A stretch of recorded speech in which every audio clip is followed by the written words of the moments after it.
Presenta Mesa Central. Bueno, y comencemos de inmediato con la conversación política con los dos periodistas que hoy día me acompañan. Angélica Bulnes, ¿cómo estás? Muy bien, buenos días. Muy buenos días. Y Quique Mujica, ¿qué tal? ¿Qué tal? Muy buenos días. Bueno, hay tantos temas del que hablar, como que no, ninguna semana pasa piola en términos de política. No sé por dónde quieren partir. Partimos cronológicamente, podemos partir por la ISAPRE, que finalmente llega a una ley corta que al parecer cada vez va dejando menos contento a todo el mundo, sí. O por la metamorfosis del presidente que está tan de moda. Hoy día veía una entrevista de Lucy Oporto que ya habla de travestismo político, el mismo concepto que está utilizando José Antonio Kast en una gira que está realizando en Madrid. ¿Por dónde partimos? A ver, el tema de la ISAPRE, hay un ejercicio bien interesante que hace la tercera, la periodista Mariana Marusic, que calcula por fin cuánto van a devolver la ISAPRE. Entonces, son 678.000 contratos, más o menos. Tienen que devolver 1.168 millones de pesos. Como el plazo va a ser a 13 años para la mayoría, que son los menores de 65 años, la ISAPRE es más o menos Colmena. Si usted está en Colmena, por ejemplo, va a recibir 11.000 pesos mensuales. Yo estoy en Banmega, 10.900 pesos mensuales durante un periodo de tiempo de, si se fija, los 13 años. A ver, yo. Claro, eso está calculado si se paga en 13 años. Oye, vamos mirando, a ver qué me toca a mí. Lo que pasa es que las ISAPRES también van a tener un incentivo, si es que pueden, para pagar antes, porque no pueden retirar utilidades. Oye, igual que llega más que a ti. ¿Cuánto te llega a ti? 16.000 pesos. Ya, bien. Pero ¿sabéis que yo lo que no sé es que yo, por ejemplo, me cambié entre medio? Entonces yo no sé si me va a llegar por la anterior o por la de actual. Ah, buen punto ese. Esas son las cosas que tienen que... Depende de cuándo te cambiaste. El superintendente de salud tuvo una entrevista en Tele 13 Radio en la semana, el miércoles creo que fue, y decía que depende de la fecha que te hayas cambiado, si es antes o después del fallo, esas cosas influyen. Bueno, vamos a tener que esperar el cálculo que nos den. No, sí, es harto, pero en todo caso cosas que definir. Es toda letra chica, en este caso, de ISAPRE, porque queda por definir lo que las ISAPRES propongan y si el regulador, que el Estado quiere o no, igual que en el tema del CAE, que están bien relacionados, que en el tema del CAE todavía no se sabe, por ejemplo, la condonación. ¿Va a ser a todos, a unos pocos? También la tercera hace el ejercicio. No, yo sé algo de la pero propuesta mira cuánta del CAE. plata es.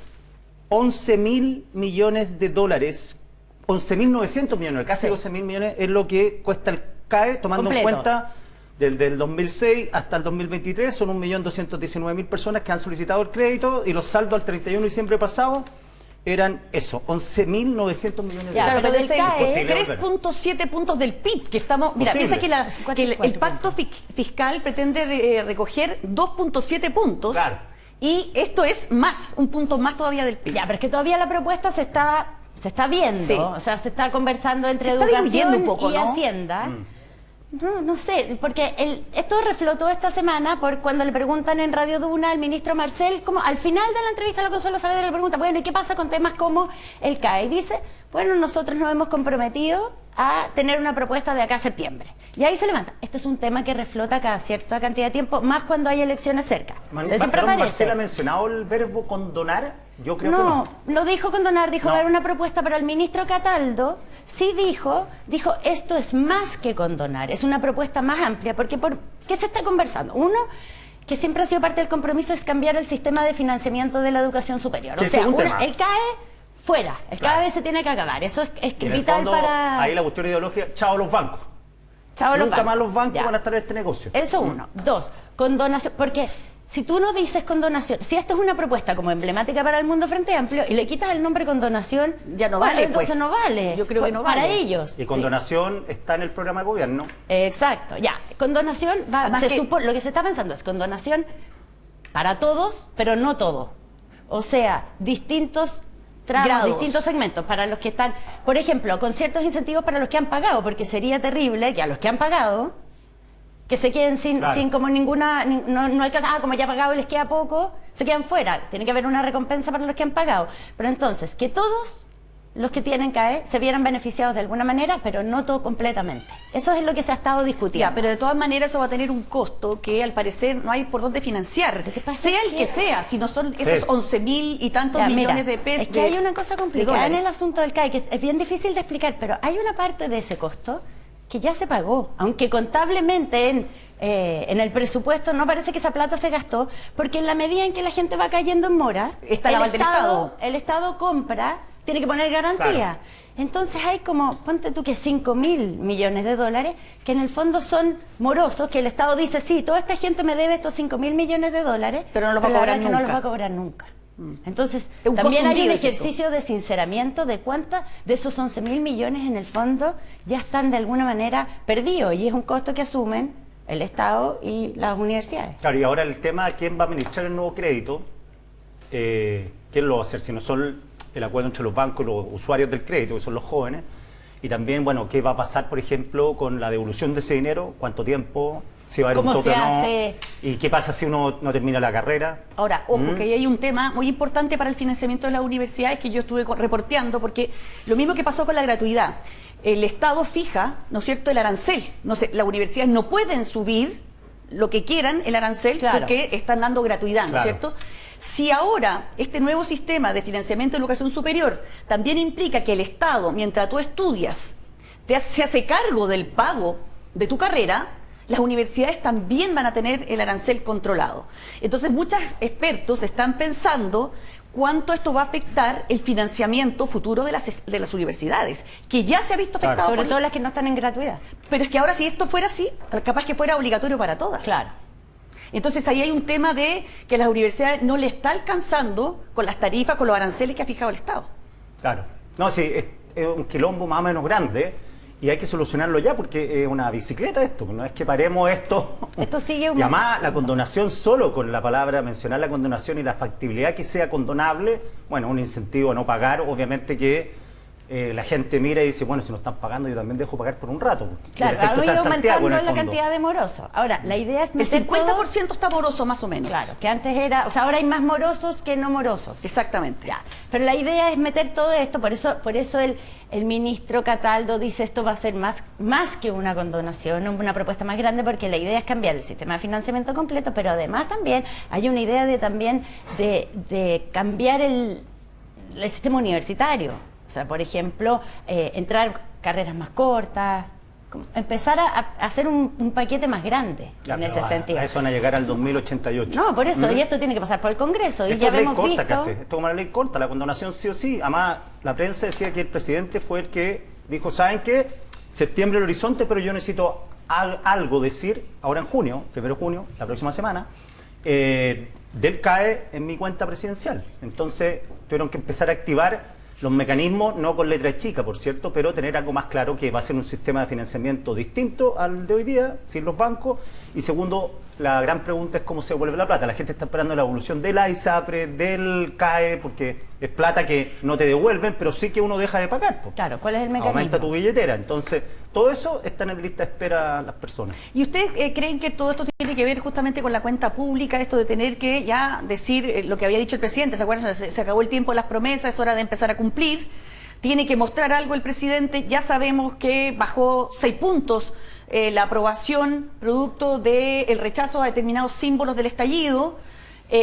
Luego, para la mayor parte de la izquierda, se salvó a las ISAPRES, o sea, no se las eliminó como quería, supuestamente era la promesa inicial, y entonces el gobierno tiene que ofrecer algo para mantener ese segmento de 30 puntos que le ha dado viabilidad a este proyecto político por ahora. Ya, pero la ISAPRES, por ejemplo, es un buen ejemplo. Estuve reporteando, es, por ejemplo, un buen ejemplo, valga la redundancia, ¿no?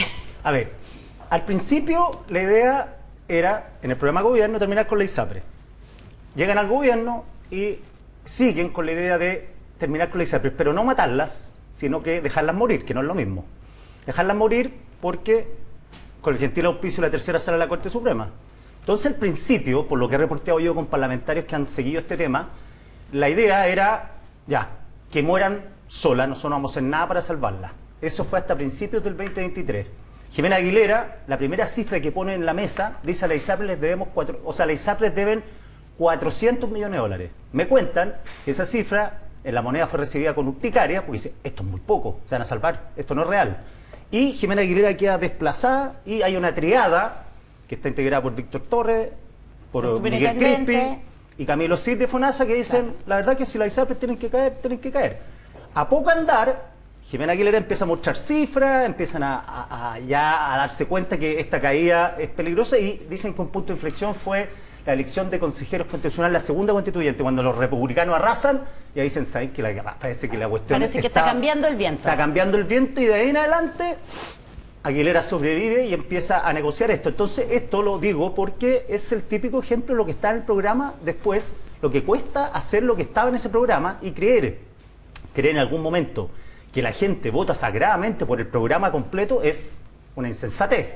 La gente ni siquiera ve el programa, vota por una cosa, vota por el personaje, vota en contra de Kast en la vuelta presidencial, pero no necesariamente esa gente, porque dicen, no, es que nosotros dijimos que iba a mermar con la ISAPRE, que con eso. Bueno, pero si la gente cambió de opinión, hay que ir regulando. Así, en el cambio de opinión, creo que el primer mazazo en knockout fue el primer plebiscito de el 4 de septiembre. Claro, que ahí todas las ideas que estaban en esa constitución propuesta eran las ideas del Frente Amplio y batatazo, la gente le pega un rechazo gigante. Y de ahí en adelante parece que las ideas nuestras no son las que venden. Entonces dices que el votante también ha ido cambiando. El votante Claro, no sé si esos 30 que todos identifican como un grupo pétreo, inmóvil...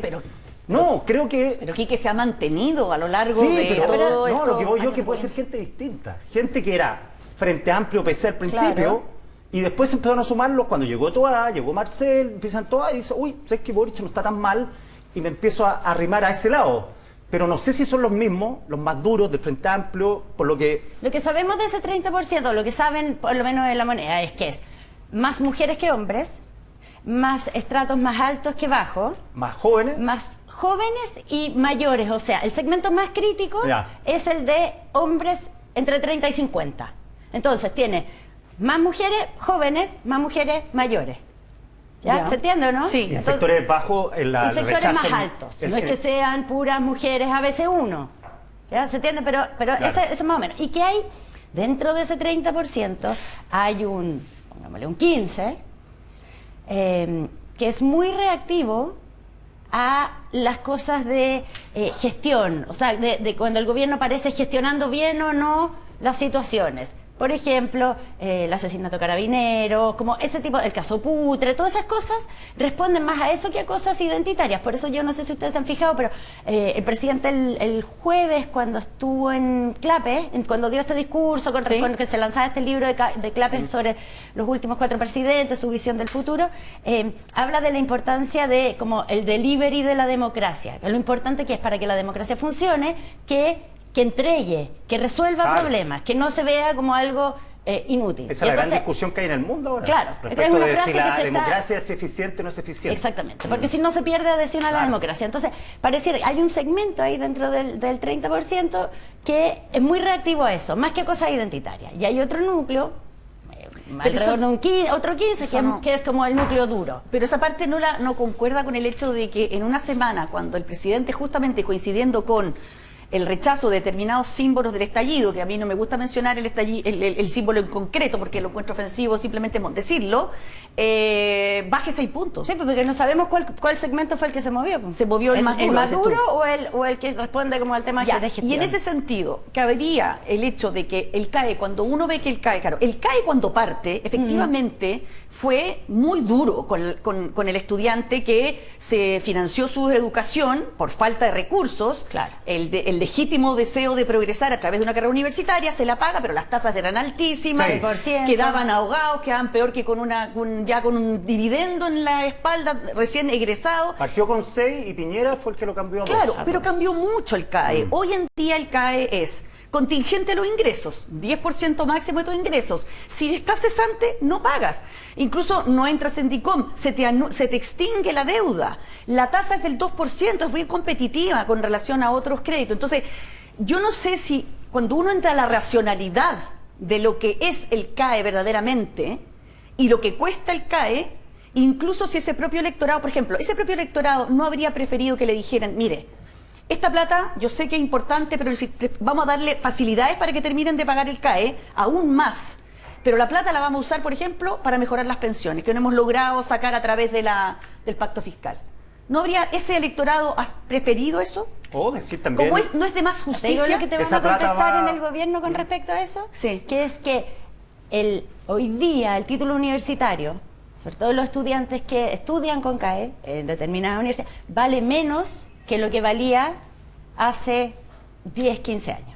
O sea, que están muy ahogados porque sus títulos, ya no, en la medida en que se ha masificado la educación, los títulos valen menos. ¿Y de quién es culpa eso? Del Estado.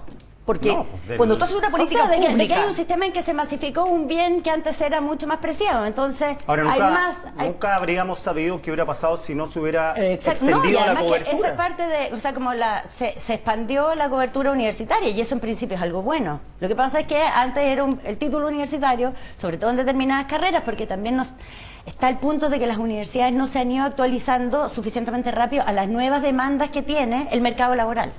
Hoy día hay una buena columna al respecto de Sergio Ursúa. La leí. En el Mercurio, que dice, bueno, estamos discutiendo el CAE cuando lo que está ocurriendo en el mundo es que está todo cambiando, las carreras universitarias están cambiando, hay cosas que se van a dejar de hacer por ser humano, esto que parece ciencia ficción y que uno le dicen, ya estáis con la misma tontera. Bueno, está pasando en Chile ahora en empresas grandes que han desaparecido cargos. O sea, uno va a una operación ahora, una empresa, por ejemplo, forestal, no se ve gente dentro, y no es que, cuando uno dice operación de empresa forestal, no es que estén cortando árboles, sino que es la operación de transformar eso en algo, como la celulosa.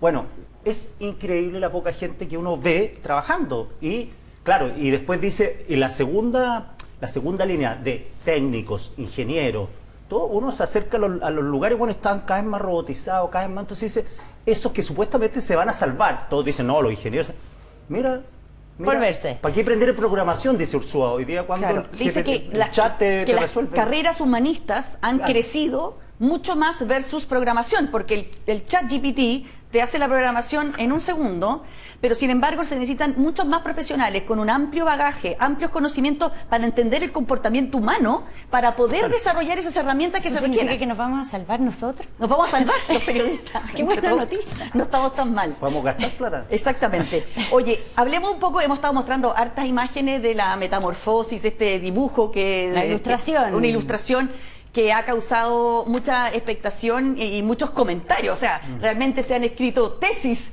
en torno a la metamorfosis del presidente que él mismo comentó en un minuto.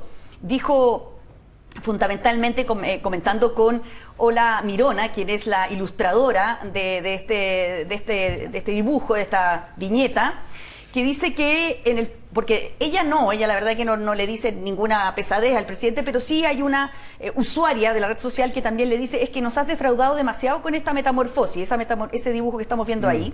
Javier Ortega se llama. Ortega. La ilustradora que ahora es sumamente famosa gracias al presidente Boric. Exactamente, porque él interactúa con ella. Y él le contesta a esta persona que le dice que nos ha defraudado con la metamorfosis, dice, es que no es lo mismo ser activista dirigente de una causa, por legítima que sea, ni diputado, a ser presidente de todos los chilenos. Esta transición de activista a presidente, hoy día, como les decía, lo llaman travesti político, travestismo político, los va a usar claramente la oposición en contra del presidente. ¿Hasta qué punto es justo esa crítica que se le hace a Boric, en el sentido de que yo creo que es legítimo cambiar, evolucionar, ¿o no? Sí, es legítimo. Lo que pasa es que yo creo que este es el presidente más imprevisto de la historia, de la historia contemporánea. Tenía a Bachelet dentro también de ese grupo de gente que no quería o no debía ser presidente, y fue, pero lo de Bachelet fue todo más conversado, más pausado. Lo de Boric, hasta el primer momento, y eso lo contó la mamá del propio presidente en una entrevista, dijo que él no pensaba ser candidato y que su candidato era, se entendía, no lo dijo la mamá, pero se entendía era Fernando Atria. Recordemos que Boric fue una campaña testimonial porque Jadwe era el hombre, además porque el socialismo democrático no tenía buenas cartas. Y de pronto, sopetón, en una edad de ser el presidente más joven del mundo, ¿no? Creo que el segundo más joven. Imagínate, yo siempre digo esto, va a ser el primer presidente que le va a contar a su hijo que fue presidente. Todos los otros presidentes tenían nietos. Y esta persona llega con, él lo dice ahí, él tenía una forma de hacer política de activismo. En cambio, cuando llega y se instala en la moneda, viene el baño de realidad, el peso de la noche, la gente, por la encuesta distinta, no está pensando lo que ellos pensaban que la gente pensaba a partir de octubre. El Consejo Constituyente, cachetada, porque él se la jugó completo. No, ahí, claro, o sea, yo creo que ahí es cuando el primer desequilibrio es que no logran aprobar el proyecto constitucional que él mismo había amarrado su programa de gobierno. Y apoyaban y decían que no podían gobernar sin ese programa. Entonces, es el primer presidente que creo que está buscando su destino pero en la moneda. Todos los otros llegaron más o menos hechos, con vivencia, Bachelet, Lagos, Piñera, todos con vivencia, con mucha experiencia, errores, fracasos políticos estrepitosos. Claro, y Boric, la verdad que la elección que ganó, o sea, que se presentó, ganó. Ha ganado todas, desde la fecha, no ha perdido ninguna. Diputado, presidente de la fecha, presidente de la República. Entonces, creo que él está buscando su destino y se ha dado un baño de realidad. Mi hipótesis es que Boric va a terminar siendo el líder de la izquierda socialdemócrata en Chile en los próximos años. Y si se va a presentar de nuevo... Es lo que ha planteado Pato Fernández, lleva insistentemente planteando a Patricio Fernández.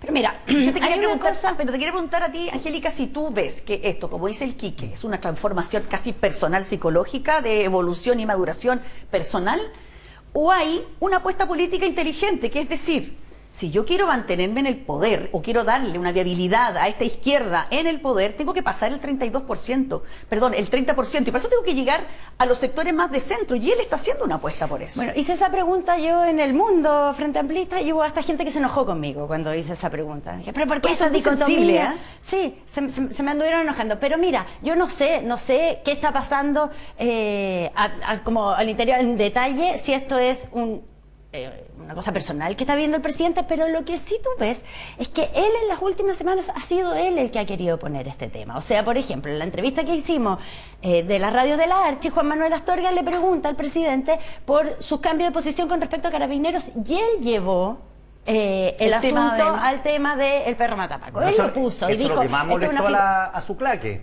¿A qué lo pone? ¿Por qué meter ese tema ahí? Mira, yo te voy a decir una cosa que parece que pegó muy fuerte en el mundo frente amplista. Salió un comediante que se llama el Coronel Valverde, que estuvo en el MUE, que es conocido, y fue durísimo. En una entrevista fue durísimo con el presidente y dijo, ¿para qué tenemos un presidente...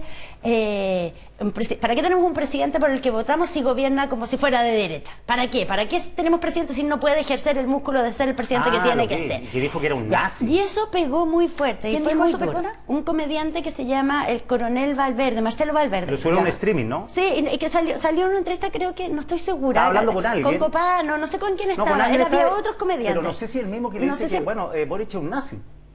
Dice que habla de nazi, que es lo mismo que Kass. No sé si es eso, pero el que dice como, ¿para qué tenemos presidente? Sí. Entonces, mantén tu discurso, dice una cosa como bien fuerte. Y eso pegó mucho en cierto sector. ¿Ya? Entonces, después el presidente esta semana le contesta a la ilustradora. Él va a contestarle a la ilustradora y a alguien que le responde incluso a la ilustración. Le dice, bueno, es que es distinto ser activista que ser presidente de todos los chilenos. Y al día siguiente en clave, el presidente vuelve a hacer este punto. Dice, yo he cambiado porque es distinto ser presidente de todos los chilenos. Es él el que ha puesto el tema para como que de repente hay gente en La Moneda que se toma las manos y la cabeza con la tomada. ¿Por qué otra vez? ¿Por qué otra vez? Esto ya lo habíamos hecho. Quedó claro que cambiaste. Bueno, pero pareciera que es el presidente el que por alguna razón quiere explicar esa transformación que él ha vivido. Él quiere... no es por nada, yo lo encuentro de alguna manera, yo encuentro que es inteligente en esa parte, porque lo lleva al humano, y yo creo que si yo creo que el presidente se mantiene también en el 30%, o se mantiene ese 30%, creo que tiene que ver muchas con sus características personales, más que de su gobierno, claramente. Claro, pero ahí hay un intento de decir, sí, había un cambio, porque además dice, pero siempre con las convicciones firmes. Uno tiene que, como política realista, es como, hay que adaptarse a las condiciones, hay que adaptarse a las situaciones en que yo estoy, pero las convicciones siguen ahí. Entonces me parece que hay un intento como de tratar de dar a entender lo que está haciendo al poner el tema. Eso es lo que yo veo. Que toda la renovación de la izquierda fue durante un tiempo largo y sin gobierno. O sea, Altamirano cambió de la A a la Z. Cambiaron todos, desde la UP pasaron a ser renovación socialista, socialdemocracia, dejaron el marxismo de lado, todo. Todo eso fue un proceso que cambió la izquierda chilena.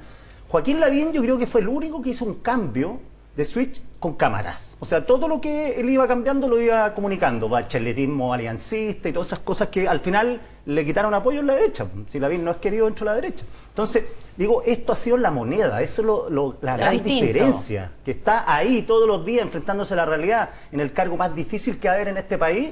O sea, tú dices, gestionando todos los problemas terribles que tiene que manejar un gobierno y más encima una búsqueda personal ideológica. La experiencia vital es demasiado importante. Si hay algo ahí... Mira, cuando la derecha se impresiona, uy, que haya llegado en Chile, es por una experiencia vital de una parte de la derecha que no conoce más que el barrio alto, pero en este caso no tienen hijos, son jóvenes, no se enferman, están todos en FONASA por una cuestión ideológica. Entonces, claro, uno dice, bueno, ¿por qué no le ponen énfasis a lo que diga, sabe que el CAE no lo vamos a pagar, pero sí vamos a financiar la educación de todos los niños en Chile que no están yendo al colegio y no saben leer el cuarto básico? Eso es lo que, ¿Quién va a criticar eso? Se lo encuentro mucho más lógico que amarrarse a una promesa de campaña que no sé si ya tiene ni siquiera tanta consistencia en los números. Cuando uno revisa los números y ve que al final puede que haya un grupo de mujeres, he visto que hay mujeres deudoras que están agobiadas porque todos sabemos que la tasa de participación de la mujer es más baja, les cuesta mucho más conseguir, les pagan menos. Bueno, a ese vamos, pero son poquitas. Ya, pero a ustedes se les olvida que también hay un Frente Amplio que puede estar desdibujado y hay un Partido Comunista que dicen, si ustedes ven, hay una entrevista interesante en El Siglo, el diario del medio del Partido Comunista, a Marco Barraza, que plantea también un poco como un discurso duro, ¿no? Que yo creo que... ¿Lo tratan duro? ¿Al presidente? No, Barraza. Sí, lo tratan súper duro. Bueno, pero hay una cosa que yo creo que es un discurso que se va a volver a instalar, que es, mira, acá hay que retomar la agenda, es muy importante retomar el programa, o sea, no podemos abandonar el programa. La derecha está haciendo todo por impedir que el gobierno concrete cualquier cosa asociada al programa. Entonces, bueno, volvamos a poner nuestros puntos y acusemos a la derecha. Es un poco esa la lógica, esa es la otra, que es un tema que va a empezar a reaparecer ahora en temporada de elecciones con más fuerza. Han tenido que masticar vidrio con la AFP, masticar vidrio con la ISAPRE. El AFP era, no más AFP, ahora, oye, acéptenme el 2%, please, y la derecha no. Claro. Entonces el CAE ya como que aquí no. Por eso, es no, como ya, tenemos que retomar, y además que detrásito del CAE... quizás la lógica que dice la Mónica la tenga también internalizada, que aquí el CAE está más o menos solucionado y no es tan traumático, y más bien el símbolo comunicacional va a ser potente, y no es tan de los 11.000 millones de dólares, tú decías que ya 5.000 no existen. Lo que pasa es que son 11.000 millones de dólares, el problema es que de esos ya hay lo que se llaman los activos tóxicos, los incobrables, que ya en el fondo están... Hay que lo que van a tratar es de recuperar algo, pero ya hay una buena parte que está perdida, aunque no aparezca contablemente perdida. Ya, está bien que pueda haber una cosa práctica, ya como para cerrar, para que avancemos hacia otros temas, que puede estar cerrado, que efectivamente ya esta plata está perdida, démosla por perdida, es como la parte fría de los números que puede hacer Hacienda, listo.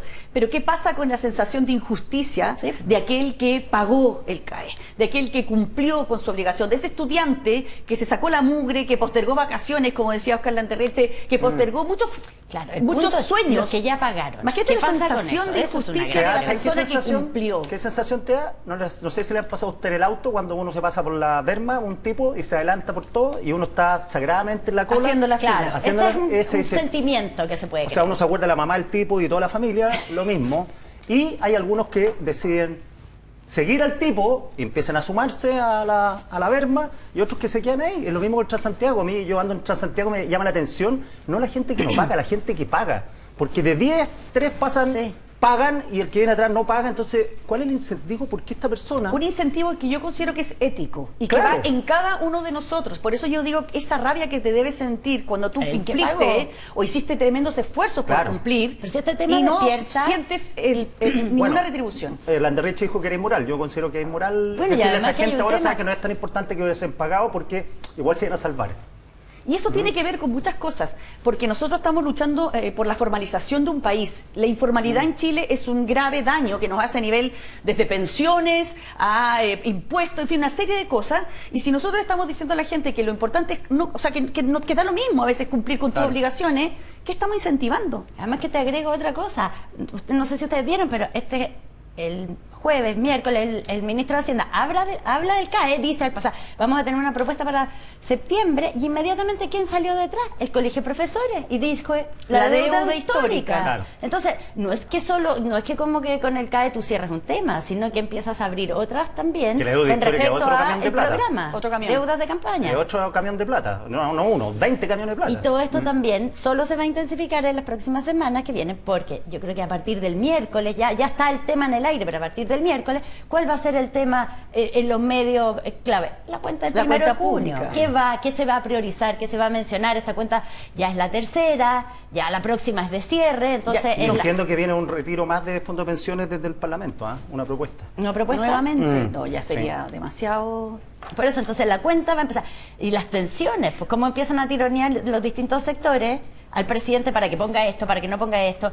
Esta cuenta debería, lo que me dicen a mí es que va a ser una cuenta más de como de lo que se ha logrado. Las 40 horas, el royalty, Sí, pero ¿hasta cuándo las 40 horas? O sea, está bien, las 40 horas, pero tú no puedes poner, creo yo, las pensiones versus las 40 horas, ¿no? Por eso, ahí empieza toda la tensión de la cuenta del 1 de junio, que ya está, y a partir del miércoles, después del feriado, ahora, ya va a ser el tema. Pero ya avancemos un poco hacia el otro lado, porque si no estamos puros... No, estaba pensando en qué va a pasar con las pensiones. Hablé con un diputado importante que no es del oficialismo ni de la oposición, se puede imaginar de qué partido es, y me dice que no hay ningún caso que haya pensiones, que la derecha no va a soltar el 6%, aunque el mensaje que le está llegando a la derecha del empresariado, ojo, hagan esto ahora, que lo firme Boric y se cierra el tema de la AFP.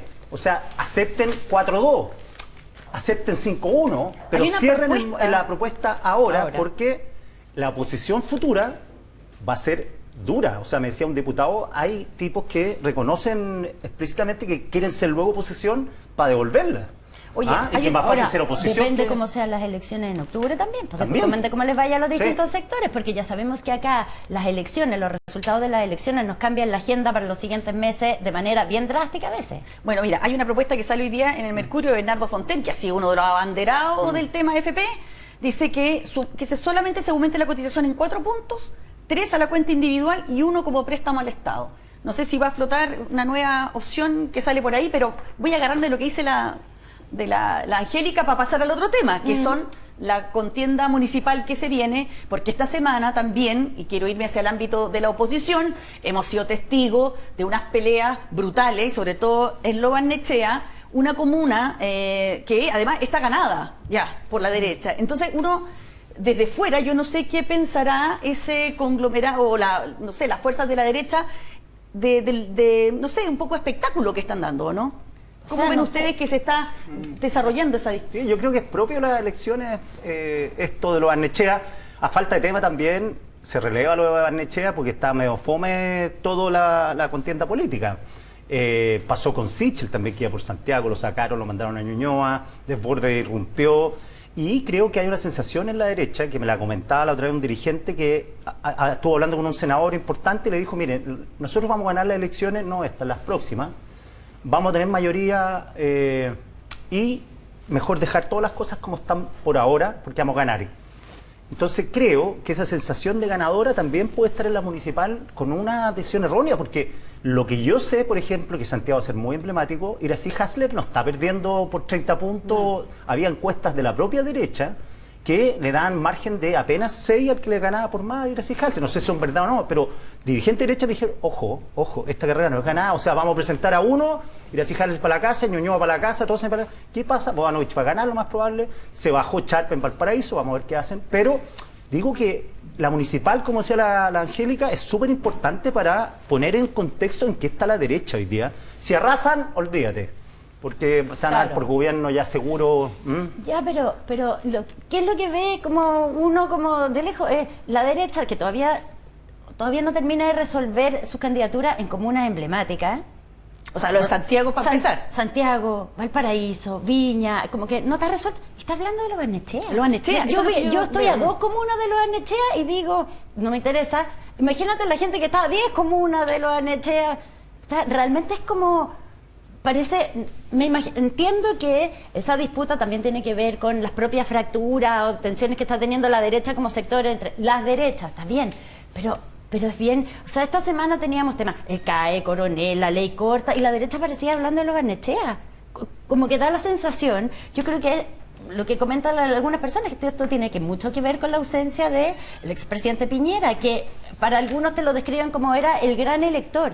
el que resolvía o contribuía a resolver estas contiendas, porque por mucho que en un momento haya tenido 6% de aprobación a su gobierno, etcétera, la derecha igual tenía cierta autoridad. Ahora la derecha, entonces levantaba el teléfono y pasaba. Y no cosas. hay como una derecha sensación de una cierta incapacidad nuevamente de la derecha de unirse, sobre todo en el mejor escenario, porque ellos tienen ahora supuestamente la posibilidad de retomar el gobierno en la presidencial, deberían estar ahora todos trabajando unidos para pavimentar ese camino, ¿no es cierto? O sea, en el mejor de las circunstancias. ¿Qué dicen de la derecha? Dicen que a la misma altura de la elección municipal pasada estaban igual.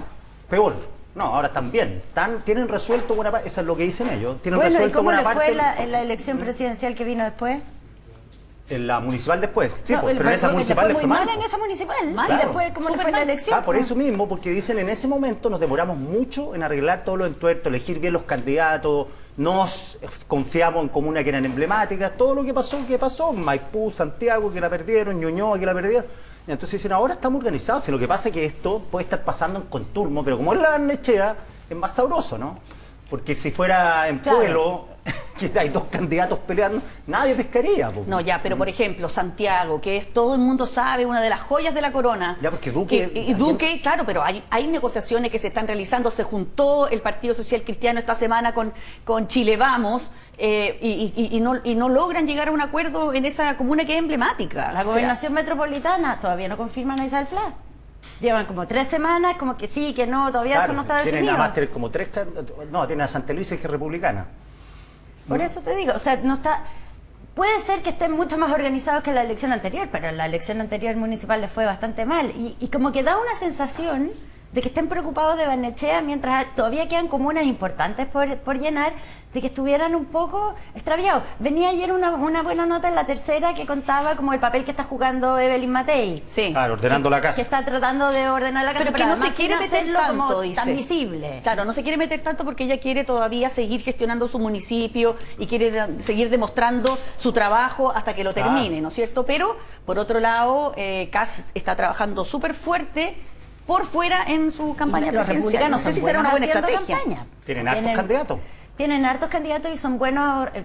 José Antonio Kast ha recorrido el país varias veces en los últimos 2 años para las distintas. Ahora, no sé si leyeron una entrevista ya para ir cerrando, la entrevista de Eugenio Guzmán en Ex Ante, que es uno de los emblemáticos analistas de la derecha, donde dice que Kast está terminado y que ellos ya han dado por perdida la elección presidencial, que el momento de Kast ya pasó y por tanto por eso están haciendo tanta disputa en lo municipal. No sé, yo he visto tantos muertos caminando.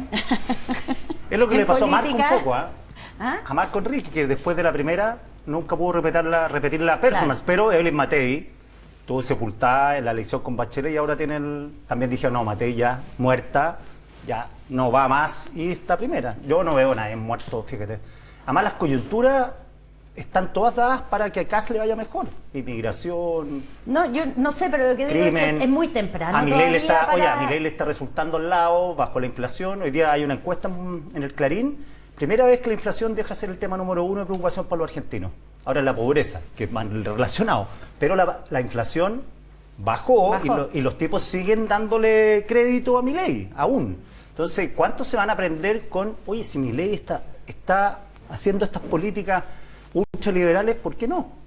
Entonces ahí crece de nuevo. tú dices el efecto que puede tener Milei. Totalmente. Claro, porque supuestamente hay un Aplicando la interés de una receta. cierta parte Claro, de la es que extrema la situación derecha. argentina era bien distinta a la nuestra. Bueno, pero o sea, acomodarla no están cuesta nada. celebrando que tuvieron 9% de inflación. No, te digo, acomodarla no cuesta nada. Pues dice, vea que Milei le resulta, Bueno, Milei es hay químicamente gente que puro. está tratando, está en esa desde hace un tiempo. Sí. De hace un tiempo, o sea, basta, el senador Rojo Edwards, en fin, son ellos los que más les ha gustado Claro. ese discurso y que podrían aplicarlo en Chile. Bueno, muchísimas gracias a Angélica Hay Bulnes. que estar atento a lo que Quique pasa la Mujica. semana con Sí. Coronel, que no alcanzamos a hablar. Oye, no alcanzamos a hablar Sí, de Coronel, pero por eso, ¿alguna perspectiva de lo que viene para la próxima semana que está Va a llover, atento? va a llover el Oye, mar. va a llover, va a ser mucho frío, Sí. va a llover a partir de mañana, así que eso va a ser complicado. Y ojo con lo que salió hoy día en el diario La Tercera, por la lluvia, lo que está pasando en Viña.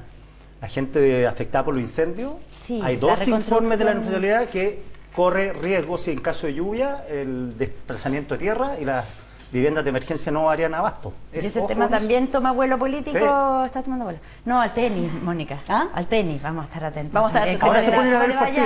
Ahora que terminamos. Ahora que terminamos. Oye, no, porque la Mónica se queda. Un mínimo de solidaridad. Sí, no, es que va a estar muy bueno con el este resto reemplazo de Iván Valenzuela, por favor. Ya, muchísimas gracias, chao, chiquillos. Seguimos entonces conversando de política en esta mañana de domingo aquí en Mesa Central, ahora con el candidato a la Municipalidad de Providencia, Jaime Belolio. ¿Cómo estás, Jaime? Muy bien, muy buenos días, un gusto. Ex diputado por Santiago, ex ministro del segundo gobierno del presidente Piñera, una vasta experiencia que ahora se quiere probar en la campaña municipal. Así es. Pero te quiero partir preguntando justamente, no por tu justamente Providencia, pero sí por lo que está ocurriendo en tu sector, en el sentido de que lo que hablábamos acá antes en la mesa de periodistas es esta pelea que se vio en Lo Barnechea durante toda esta semana. Yo quisiera preguntarte qué imagen crees tú que proyecta tu coalición cuando la gente que a lo mejor no está tan interiorizada en esto ve esta pelea por una comuna que además está absolutamente ganada por ustedes.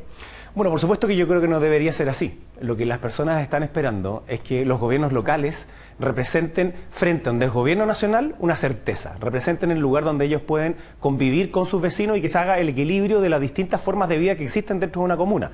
Providencia tiene una particularidad muy grande, donde hay muchos adultos mayores, pero también hay muchas familias jóvenes. Y al mismo tiempo transitan 2 millones de personas al día. Entonces, hoy día Providencia es en el fondo el centro de Santiago. Lo que pasa en Providencia pasa en el resto de la región metropolitana. Y allí, por ejemplo, en las plazas, ocurre que hay adultos mayores que lo que quieren es plazas contemplativas, pero también familias que tienen niños chicos y también personas que tienen mascotas. Entonces, ese equilibrio, que es de la vida cotidiana de las personas, se aleja mucho de la pelea política que uno ve en esta disputa de que el cartel acá, el cartel allá, el que me dijo aquí o acá. Entonces, yo quisiera en esto que Chile Vamos completo y la oposición no diéramos el espacio de darle nuevas ventajas a la izquierda para que sigan gobernando mal en muchas comunas. La elección anterior, Chile Vamos sacó alrededor de 100 comunas de 345. Sin embargo, la realidad de Chile también hay que verla en otra particularidad, que es que hay solo 82 comunas de las 345 que tienen más de 50.000 habitantes. Y en general ahí se tiende a agrupar como la mirada, ¿no? ¿Qué es lo que pasa en esa? Pero hay otras 263 que no ocurre eso, en las cuales ya hay bastante acuerdo por parte de toda la oposición. Y de nuevo, yo creo que tenemos que hacer un proyecto que sea lo más unitario posible de oposición para que, por ejemplo, lo que pasa en Santiago, lo que pasa en Ñuñoa, en Recoleta y en muchas otras comunas que son vulnerables, que necesitan de buena gestión, la oposición ofrezca una alternativa de gobernabilidad. Claro, lo que pasa es que usted dice, hay muchas comunas donde estamos de acuerdo, pero claro, las emblemáticas no. Y ahí vamos a Santiago, que por más que ha habido conversaciones, está habiendo conversaciones, está el candidato Aldo Duque, apoyado por el Partido Social Cristiano, que entiendo ya está en conversaciones con Chile Vamos, pero está firme. No, yo entrevisté esta semana al senador Rojo Edwards, que también lo apoya, por fuera, porque es un movimiento que no está negociando directamente con Chile Vamos, pero sigue y dice que no lo van a mover porque considera que tiene mejores números que Desbordes, que está postulando por el lado de ustedes. Bueno, yo creo que eso es precisamente uno de los ejemplos en donde necesariamente tenemos que ir unidos. Y en eso yo creo que Mario Desbordes es lejos la mejor carta que además puede ofrecer una gobernabilidad en el municipio. Si no basta con ganar la elección, sino que a la vez hay que recuperar el gigantesco deterioro que ha tenido el centro de Santiago. Y en eso yo creo que Mario Desbordes tiene no solo la capacidad, sino que también la experiencia de poder hacerlo. Y puede convocar a mundos que también van hacia el centro, que es muy relevante en las distintas comunas. Santiago no es una comuna, comillas, de derecha, por tanto, darnos el lujo de ir dividido significa entregarle al Partido Comunista 4 años más de una pésima administración que ha significado que millones de personas que transitan en el centro de Santiago vean el deterioro que ha tenido el centro de Santiago. Los mismos vecinos ven como distintas, no solamente tiendas, sino que también comercio y distintas empresas que antes estaban ahí emblemáticamente en el centro se van y antes pasaban por Providencia, ahora se van directo a Las Condes. Sí, pero si nosotros queremos al tiro, si nosotros lo que queremos es recuperar nuestro centro y así también las comunas que están aledañas, tiene que haber un trabajo que sea de cara a los vecinos y no en la lógica como lo hizo en su momento Iracy Hasler con el puño en alto diciendo que la migración tenía que ser de fronteras abiertas, de que enarbolando la violencia de el perro matapaco y del estallido social. Bueno, eso hace un perjuicio muy grande a las comunas y sobre todo a los centros de las ciudades. Santiago, por supuesto, pero también el resto de las otras ciudades. Entonces yo creo que aquí tiene que cambiar la mano. Y tiene que cambiar la mano hacia más orden, hacia mayor seguridad, hacia mayor transparencia, más trabajo con los vecinos. Y en eso yo creo que Mario Desbordes es lejos el que puede mejor hacerlo en Santiago. Bueno, pero siendo tan evidente el problema, como usted dice, y las posibilidades que tiene un candidato de la derecha, ¿hay alguna especie de gen autodestructivo en su sector que hace que no hay manera ni siquiera de ponerse de acuerdo en esa batalla que es emblemática y que me imagino que es bien importante para las perspectivas que ustedes tienen de ganar la presidencia de la República en el futuro? Ustedes saben que las municipales son fundamentales para eso. Sí, yo creo que en eso tienes razón. Efectivamente, cuando se ve que las presidenciales son una oportunidad de que haya nuevamente cambio de signo. Claro, porque no es que tengan las presidenciales perdidas, todo lo contrario. Exacto. Entonces lo que ocurre es que como se ve que se puede ganar, hay algunos que tienden equivocadamente a decir, me relajo entonces, y entonces disputémonos estas cosas por mientras para ver quién llega mejor parado a la presidencial. Y eso es un error grave. La mejor manera de perder la elección presidencial es relajándose. Es pensando que al frente no va a haber un adversario que va a ser capaz de convocar a un gran número de personas. Yo creo que de todas maneras eso va a ocurrir. Yo creo que la izquierda se va a levantar. La lógica octubrista hoy día está enterrada porque la opinión pública ha cambiado, pero apenas tienen la instancia pequeña, aparecen. Lo vemos en el Congreso, lo vemos cada vez que hay una opción, aparece la lógica octubrista que hoy día de hecho va en contra del propio gobierno, ¿no? Se va a la izquierda del propio gobierno. Y el presidente Boric tenía un 30% de aprobación, bajó un 25% después de renegar, digamos, del matapaco, pero la verdad es que no sabemos si eso se va a mantener o no. Y si alguien tiene 30 puntos, dadas las circunstancias del gobierno hoy día, que ha sido un desgobierno en muchos ámbitos, que tiene problemas de gestión brutales, en listas de espera, en la reconstrucción en Valparaíso, en la crisis que tenemos en materia de seguridad. Tanto así que este gobierno, si se terminara hoy día, sería recordado por haber aprobado leyes de seguridad, todas las cuales rechazaron, pero profundamente, hace un par de años atrás. Es una súper buena noticia que haya cambiado, pero tiene que seguir en esa misma senda, y lo que se ve es que hay un tironeo muy grande entre un sector de muy izquierda, que lo que quiere es hacerle gesto a la ultra, versus otro más socialdemócrata que quiere hacerse cargo de los problemas del día a día de las propias personas. El presidente Boric ha tenido que hacerse cargo de esto, ¿no? Ustedes lo mencionaban en el bloque anterior. ¿Qué significa este cambio? Esta metamorfosis que hemos Esta hablado metamorfosis, tanto. que yo creo que está muy bien que las personas cambien hacia el sentido común, como lo ha hecho el presidente Boric, pero tiene que explicar por qué. De lo contrario, no es creíble ni predecible. Y de nuevo, vinculándolo a lo municipal. Eso es lo que esperan las personas. Que dentro de, o sea, si eres de izquierda, eres de derecha, eres de acá o de allá, igual quieres que las calles estén limpias, que estén iluminadas, que haya seguridad, que te saquen la basura, que las plazas estén bien, que puedas convivir con tu vecino. Tenemos un gigantesco problema de credibilidad de la política y de confianza. ¿Y cómo se puede volver a generar nueva confianza? No es desde lo grande, sino que es desde lo más pequeño. Entonces hoy día las personas confían en su familia, confían en sus parejas, en sus amigos y después en los vecinos. Sí. O sea, ahí yo creo que hay una parte que es muy importante de cómo se genera de nueva esa cohesión. Nosotros hemos estado conversando con muchos vecinos, de hecho unos acá al lado, aquí a Ana María, que vive aquí en la esquina, ayer estuvimos celebrando el Día de la Madre también, y hablábamos de eso mismo, cómo la generación de vínculos en la comuna, cómo generar el contacto y la red de apoyo es fundamental, y eso tiene que hacerse a partir de lo local.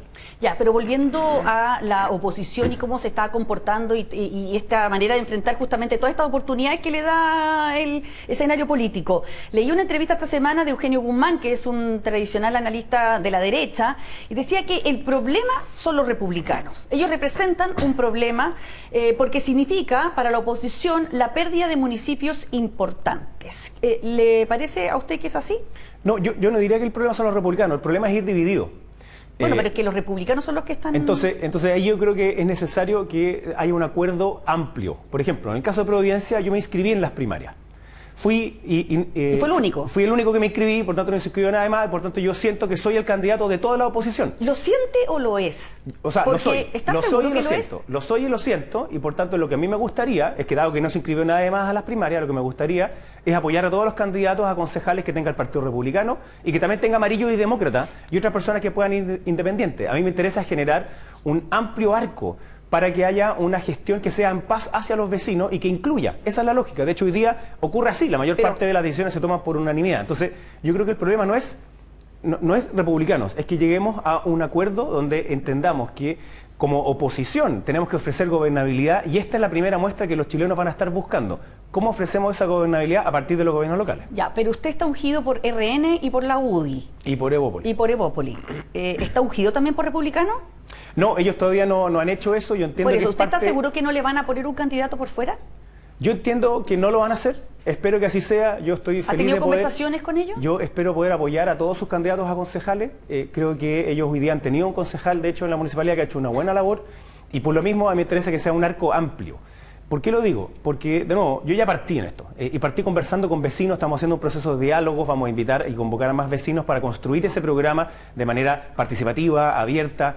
Como decía, los desafíos son gigantescos y por lo mismo no podemos darnos el lujo en algunas comunas, como mismo Providencia, que es una comuna que no es, de nuevo, de derecha, es una comuna que es súper diversa, así como lo es en términos etarios, en términos de calidad de vida y de barrios que son distintos, desde los bohemios hasta algunos que son muy identitarios, digamos, porque tienen mucho tiempo. Se requiere que haya una mirada bien amplia, que tenga mirada hacia el centro, no solamente hacia sectores de derecha, tiene que abarcar más. Entonces yo creo que eso lo tiene que entender, no solo Chile Vamos, sino que también el Partido Republicano, Demócratas y Amarillo. Y yo me siento muy cómodo, además, lo hemos hecho en el pasado, como parlamentario y como ministro, hablando con un amplio arco, en su momento de gobierno, ahora también de oposición. Y creo, como te decía, hoy día hay que ofrecer certeza, certezas en seguridad, certezas en empleo, certezas en salud, que son a nivel nacional, y desde lo local se puede aprovechar también de dar ese primer impulso. Ya, Eugenio Guzmán también decía que el momento José Antonio Kast ya pasó, que ya era una persona que ya no iba a tener posibilidades, que su caída en la encuesta era elocuente y que habían renunciado a sus pretensiones presidenciales. O sea, yo siento que hoy día es un muy buen momento para Evelyn Matei, precisamente por lo que te acaba de mencionar. Hoy día hay un problema de seguridad, que uno podría decir que son seguridades.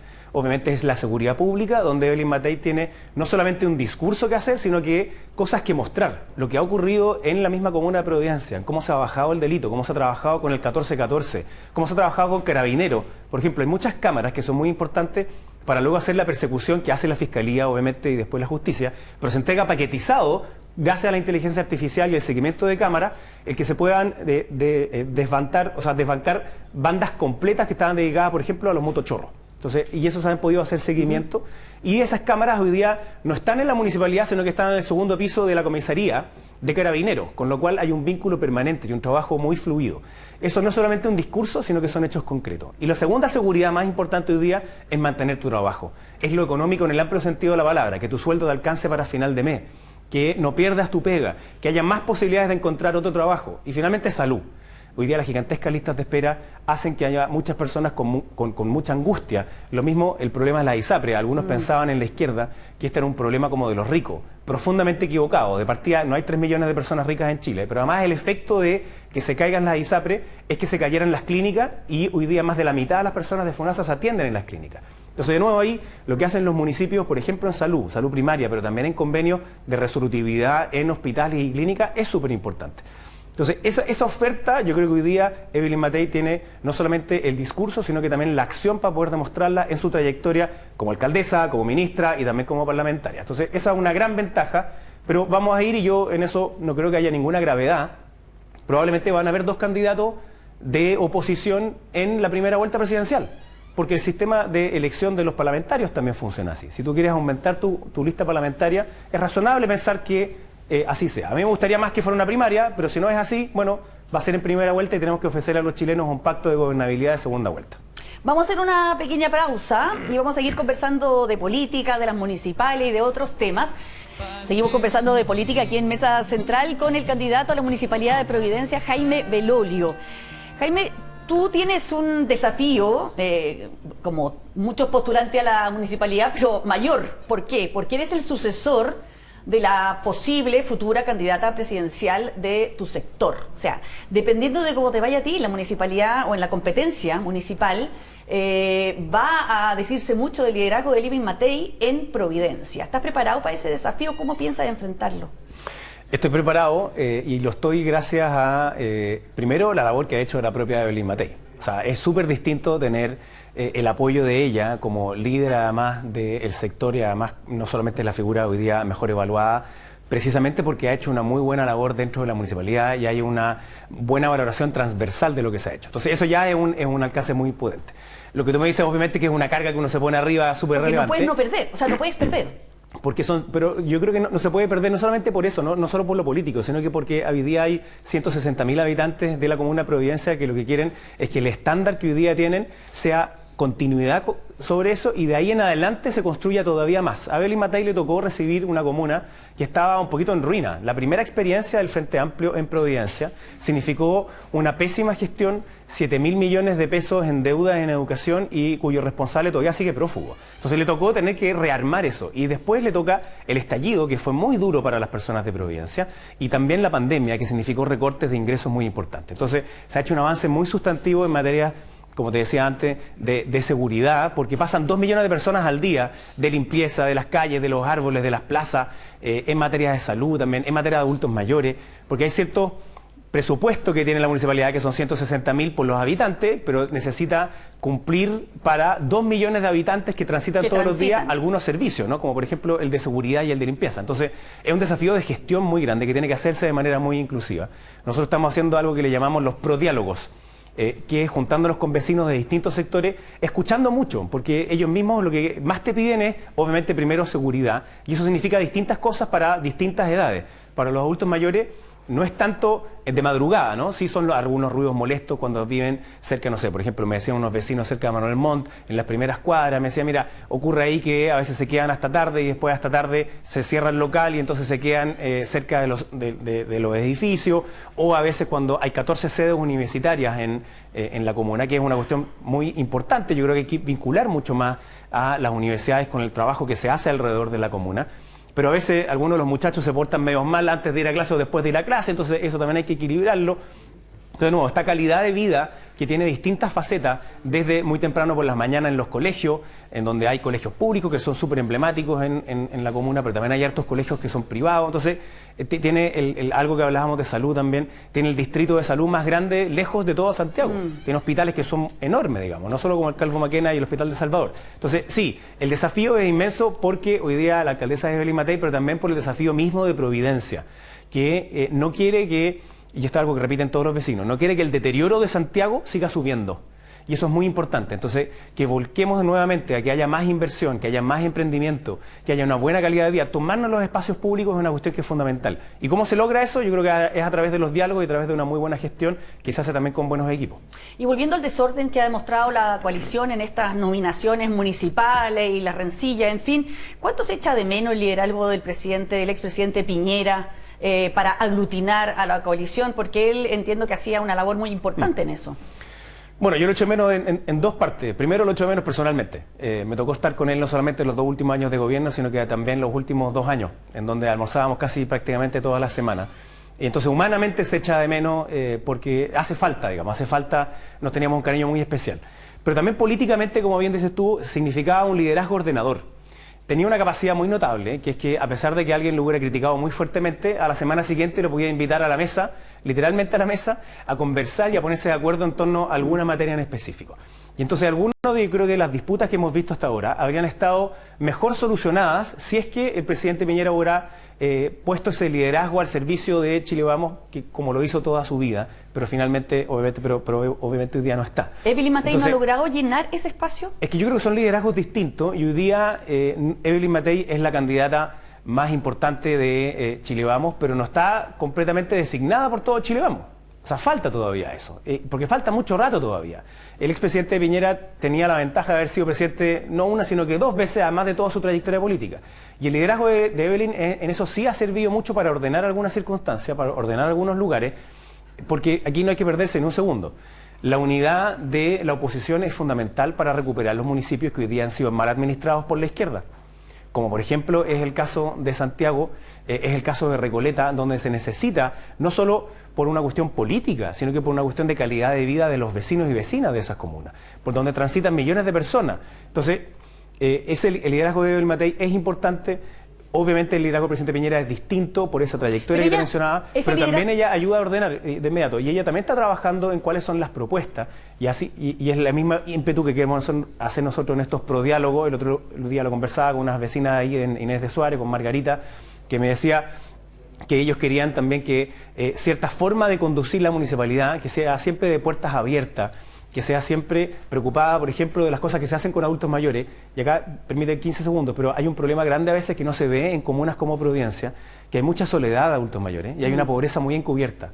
Hay sectores en los cuales hay personas que viven solas, que sus familiares no están ni siquiera en la región y por tanto necesitan de un apoyo muy sustantivo de la municipalidad, pero también de esas redes de apoyo de otras personas de la comunidad. Entonces eso es algo que nosotros también queremos seguir trabajando como lo ha hecho hasta hoy día el municipio. Ya, pero volviendo al tema más político, Evelyn Matei, según lo que leíamos en la prensa, no sé si usted nos puede corroborar eso, ha optado también por dedicarse más a la gestión, dejar un poco de lado la campaña presidencial, pero por otro lado vemos que el otro candidato, José Antonio Kast, está dedicado 100% a su campaña presidencial, organizando coloquios para el programa, en fin, haciendo todo un movimiento. Entonces, yo no sé si es buena la opción que ha tomado Evelyn Matei de mantenerse un poquito más en un segundo lugar. Es que más que buena o no, Evelyn Matei tiene una responsabilidad que es ser alcaldesa. Y ello es un cargo que le gusta mucho, que siempre lo menciona así, y que lo deja porque asume una responsabilidad que es más grande, esa potencialidad, pero ella termina el 6 de diciembre y no cabe ninguna duda que va a seguir siendo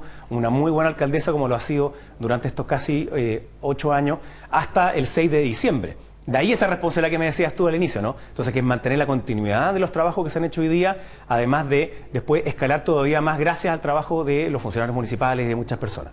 Entonces, no es que tenga que optar o no por hacerlo de una u otra manera, tiene la obligación y ella es muy responsable en su obligación. Entonces, a diferencia del otro candidato, ella es alcaldesa. Y como tal tiene también para mostrar esa ejecución de cómo la política pública no es solo teórica, sino que concreta, cómo se trabaja con los vecinos.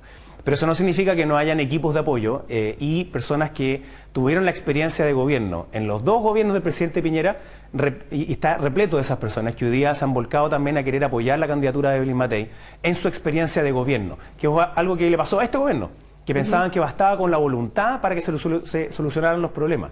Esa lógica de que el discurso iba a cambiar la realidad a meras palabras, chocó con la realidad no solo los primeros 6 meses que estuvieron detenidos esperando que se aprobara la pésima reforma constitucional, sino que además después había un problema brutal de gestión, porque no basta con la voluntad, sino que también hay que hacer. El mejor ejemplo de esto es la reconstrucción en Valparaíso, donde ahora van a empezar las lluvias, y no basta la voluntad, sino que también la acción concreta. Bueno, a propósito de eso, usted tiene muy buena relación, o tenía muy buena relación con los diputados que hoy están en el gobierno, ¿no es cierto? Siempre se habló de esta comunicación muy fuerte que ustedes tuvieron en el Congreso, incluyendo el presidente Boric. ¿Qué opina de esta metamorfosis de la que se está hablando? ¿Ha sido para mejor? ¿Ha sido para peor? ¿Es justificada las críticas que está recibiendo?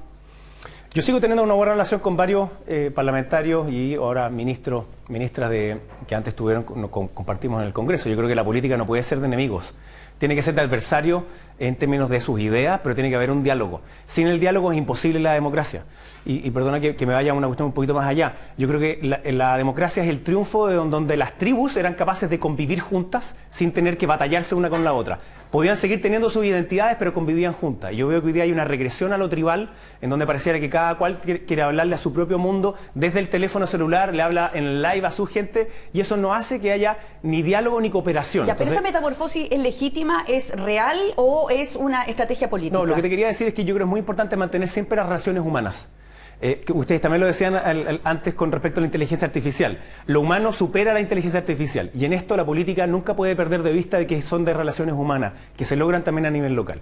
Y yo valoro profundamente que el presidente Boric haya cambiado de opinión en cosas que son muy importantes para las personas, como por ejemplo en materia de seguridad. Que hoy día la izquierda tenga que aprobar esos proyectos que antes rechazaba tan brutalmente, o lo que se hacía en la Araucanía, es una súper buena noticia, pero no es para una cuestión ideológica, es para las personas, para su calidad de vida. Ahora, a mí me gustaría que, por ejemplo, el discurso que hace el presidente Boric en la ENADE, después lo continuaran sus ministros, o él mismo a veces, porque después de decir que es muy importante que haya una cooperación público-privada, después va y la ministra de Trabajo dice paguen mejor, mera voluntad. Después va y dice los bancos son coñete, mera voluntad. Entonces pareciera que el presidente está tratando de construir un camino entre el socialismo democrático y entre la izquierda más dura, el Frente Amplio y el Partido Comunista, pero en vez de trazar ese camino al medio, es como que estuviera haciendo un zigzag entre los dos lados. Y yo no tengo duda que el presidente Boric, ustedes también lo mencionaban, a futuro va a terminar siendo esa figura socialdemócrata que todavía hoy día no es. El diputado Winter decía que se había convertido en eso, yo creo que todavía no. Está en tránsito hacia eso. Y qué buena noticia que haya esa coalición también lo pueda seguir dejando de lado varias de las cosas que antes se pensaban con el puño en alto y con los ojos cerrados, pero con poca sentido de realidad hacia lo que las personas necesitaban. Hoy día es mayor seguridad y esa mayor seguridad se hace entregando mayores atribuciones a las policías, y antes eran muy reacios de ellos, más bien tenían este trauma con respecto a las policías. por ejemplo, la ley de inteligencia, la votaron en contra cuántas veces era necesario. La ley de robo de madera, la ley Naim Retamal, y así suma y sigue. O sea, eran muchas que se veían desde un prejuicio brutal y hoy día se dan cuenta, no solo con la guitarra en mano, sino que con la necesidad urgente de todos. De resolver esos problemas. De resolver esa urgencia. Y también el crecimiento económico, perdona que lo mencione así, porque la lógica de este discurso en contra de lo privado, como que fuera ese monstruo, suponiendo que funciona por voluntad propia y además como con piloto automático, no es cierto. Tenemos problemas grandes económicos que redundan al final en que no suben más los salarios, que hay más informalidad y no hay mejores pegas. Entonces, eso se necesita y se necesita impulsar, no solamente echarse para atrás, al revés, se necesita una acción. Bueno, José Antonio Kast, que está de gira en España en este minuto, en un acto de la ultraderecha organizado por Vox, ha dicho que en Chile nos gobierna un travesti político. Dijo que, en referencia al presidente Gabriel Boric, aseguró que el gobierno es el gobierno más fracasado de la historia del país, solo a la altura del de Salvador Allende. ¿Qué le parecen a usted estas declaraciones en que califican al presidente de travesti político? No, a mí no me gustan esas declaraciones. Yo creo que hay que respetar a los presidentes de la República, sean quienes sean. Yo creo que en eso, lo verdaderamente republicano se trata de eso, de que tiene que haber un respeto también por la propia institucionalidad, por la autoridad. Y obviamente yo soy muy crítico del presidente Boric en muchas de sus acciones. Nos conocemos muy bien, nos tocó estar 2 años juntos en una radio aquí, acá al lado. Y lo único que tenemos así como bien en común es el gusto por el rock. De ahí en adelante estamos en desacuerdo en prácticamente todo. Entonces, pero eso no significa que no pueda haber una buena relación donde uno se argumente bien. Entonces, a mí no me parece que la forma de relacionarse con las autoridades sea a través de la descalificación, sino que a través de la argumentación. Y obviamente yo soy muy crítico de lo que ha hecho el gobierno. Creo que el presidente Boric ha cambiado de opinión en algunas cosas que es importante. Creo que algunas no las ha comunicado de la mejor forma o no ha explicado por qué eso pasa. Y siento que demasiadas veces siente como culpa con respecto a esa izquierda más radical y es como que se aprueba el proyecto de ISAPRE y entonces siente que tiene que ir a después darle algo y es el CAE, que por cuarta vez, justo antes de las elecciones se vuelve a ofrecer cuando hoy día las condiciones del CAE son muy distintas a las que dieron origen en el movimiento estudiantil el 2011 y los años siguientes, precisamente por cosas que se aprobaron. ¿Lo considera inmoral también, como dijo Oscar Landerreche esta semana? O sea, mira, la plata es una y por tanto uno tiene que decidir qué es lo que hace. O disminuye la lista de espera GES y no GES, o gasta 12.000 millones de dólares en el CAE. Entonces, yo creo que en eso, puesto en ese punto de vista, tiene razón Oscar Landerreche. Lo clave aquí es donde se invierte mejor ese dinero y es más en la educación inicial que en la educación terciaria. Sobre todo porque, de lo contrario, tenemos niños y niñas que no aprenden a leer hasta 4º básico. Entonces, si no sabemos leer en 4º básico, ¿cómo puede haber después educación crítica, de pensamiento crítico? Muy bien. Es que es clave, es fundamental, la educación amplía nuestros horizontes, pero tiene que partir porque todos sepamos las 4 operaciones básicas de la matemática, saber leer y escribir, y eso tiene que ser, ojalá, una meta transversal. Muy bien, muchísimas gracias, Jaime Belolio, candidato a la Municipalidad de Providencia, sí. Por acompañarnos esta mañana en Mesa Central. Que esté muy bien. Chao. Chao. Y nosotros vamos a la pausa, pero antes les contamos que Tepillé, sí, Tepillé, el sistema de seguridad preventivo que mantiene su empresa y su hogar protegidos contra la delincuencia. Tepillé es tecnología antidelincuencia, servicio de vigilancia tecnológica con audio disuasivo las 24 horas del día. No sea usted la próxima víctima y contrate la tranquilidad de tepillé.com.cl. No grave robos, evítelos con Tepillé. Pausa y regresamos de inmediato con el diputado Diego Ibáñez, presidente del Frente Amplio. Y seguimos aquí en Mesa Central hablando de política. Ya tenemos aquí en el estudio al diputado Diego Ibáñez. ¿Cómo está? Muy buenas días todavía ya. No, buenas tardes ya, po. Ya tarde, ya pasamos media hora de las 12. Gracias por la invitación. Muchas gracias por tenerte acá. La pregunta que queremos partir es que sin duda esta semana o este ya el final de la semana ha estado marcado por esto de la metamorfosis del presidente. Lo hemos conversado en este programa largamente, pero hoy José Antonio Kast desde España ya trata al presidente de travesti político. ¿Qué le parece a usted? Las palabras de José Antonio Kast me parecen nefastas. Yo creo que ir al extranjero, hablar mal de tu país y de un presidente, por más que no te guste, independiente de los colores políticos, creo que no es de lo más patriota que podríamos escuchar, honestamente. Ya, pero de todas maneras la metamorfosis es un tema, ¿o no? Hoy día también hay una entrevista en el diario de Lucio Porto, una escritora, ensayista, filósofa que ha sido muy en contra del octubrismo, de la violencia que se vivió en el estallido, y dice que habla del travestismo de Boric y dice que es parte de un plan y una forma de manipulación. Es decir, que no se habría renunciado a la refundación que ustedes prometieron en un comienzo, que esto sería una estrategia casi política para ganar votos. Mire, no he leído la entrevista, no conozco a esa persona en particular, pero me parece bastante conspiranoico pensar que por alguien querer construir puentes, llegar a acuerdos y tratar de conjugar una política que hoy está demasiado atomizada y fragmentada, eso signifique parte de un plan por tratar de, no sé, qué sé yo. A ver, yo creo que es interesante porque me imagino que ella es de izquierda, ¿no? Esa persona que hace ese comentario. Sí.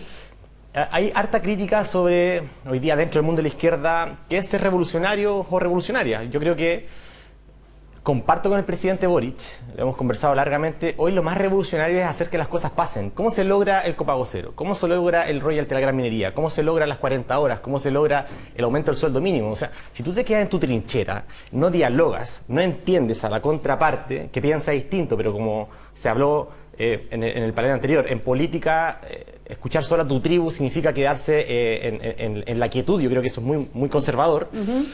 Ir y cruzar y hablar con quien piensa distinto y tratar de hacer que las cosas pasen, me parece que eso es lo más revolucionario que puede hacer un presidente, que se dice progresista. Entonces, yo sé que eso hay un a todos sector... los eslogans que ustedes pusieron en campaña, como por ejemplo el fin de la ISAPRE. Es que, de hecho, no es ninguna renuncia, al contrario. De hecho, justamente, además, en el proyecto de ley de ISAPRE se fortalece FONASA con un proyecto de ley que debe ser presentado pero no muere en la ISAPRE. de aquí a octubre. Es que ¿quién dijo que hacer morir a las ISAPRES es hoy el objetivo de este gobierno? De hecho, en el programa de gobierno se mantienen como seguros de segundo piso. Por tanto, yo diría que aquí lo más importante es hacer que las cosas pasen. Yo creo que la ciudadanía hoy está cansada de grandes discursos, está cansada de personas que tienen quizás relatos muy rimbombantes, sino que quieren catch a fin de mes.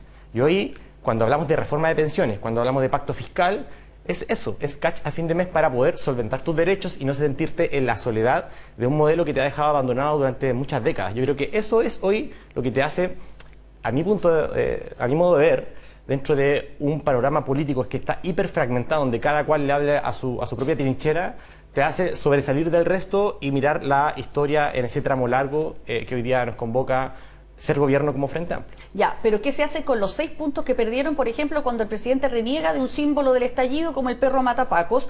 O, por ejemplo, con las cosas que han salido en redes sociales, por ejemplo, cuando dice que nos has defraudado demasiado con esta metamorfosis, una usuaria de la red social que le dice al presidente... Pero imagínate si yo me pusiera a hacer política en función de una encuesta que es una foto del momento o de un comentario de red social. ¿Te imaginas que si yo hiciera política... el presidente lo comentó, de hecho. Sí, pero si yo hiciera política pública en función de un comentario de red social, justamente caería lo que hace que hoy el país esté estancado, que es hablarle a tu propio nicho y hablarle justamente a los que piensan como tú. Y ya, el pero presidente tienes de el Chile riesgo de perder tu base. El presidente de Chile es el presidente de Chile, no es el presidente de los militantes o de los que piensan igual que él.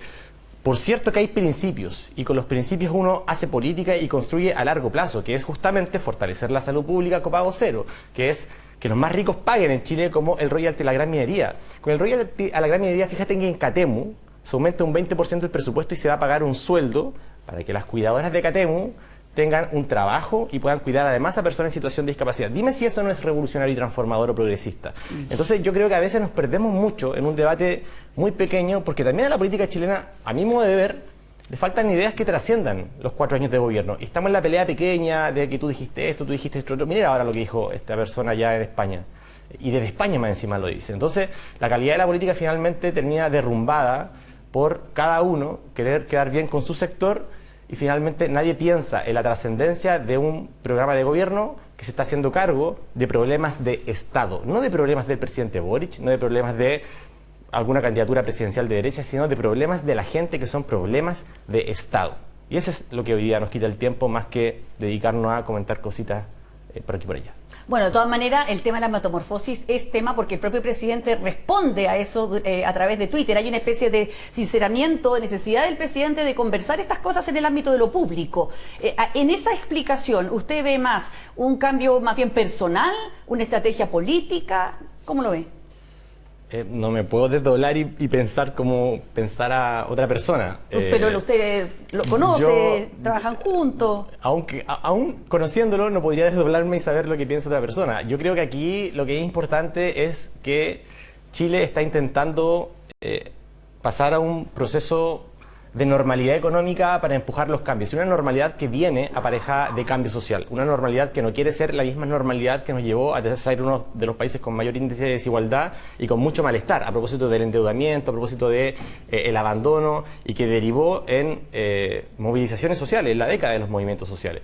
Yo diría que aquí lo importante es conjugar las transformaciones que necesita el país y que la ciudadanía las pide: cuidados, derechos sociales, seguridad ciudadana, con justamente tus principios. Y creo que en ello el presidente Boric no ha perdido su forma de ver el mundo y sus ganas de justamente que el pueblo chileno viva mejor. Yo creo que de eso se trata finalmente el principio hoy, de querer ser parte de un proyecto que trascienda los 4 años de gobierno que hoy día estamos construyendo como Frente Amplio. Ya, para trascender esos 4 años de gobierno hay que mantener una base de apoyo. Y aquí está el dilema de los 30 puntos, del 30% básicamente, porque por una parte tienes que mantener ese 30% que ha sido consistente a lo largo de esta administración, pero también, si quieres mantenerte como proyecto político, tienes que crecer, y para eso tienes que dar atención a necesidades, por ejemplo, más del centro, que quizás es la apuesta que está haciendo el presidente Boric. ¿Usted comparte ese camino?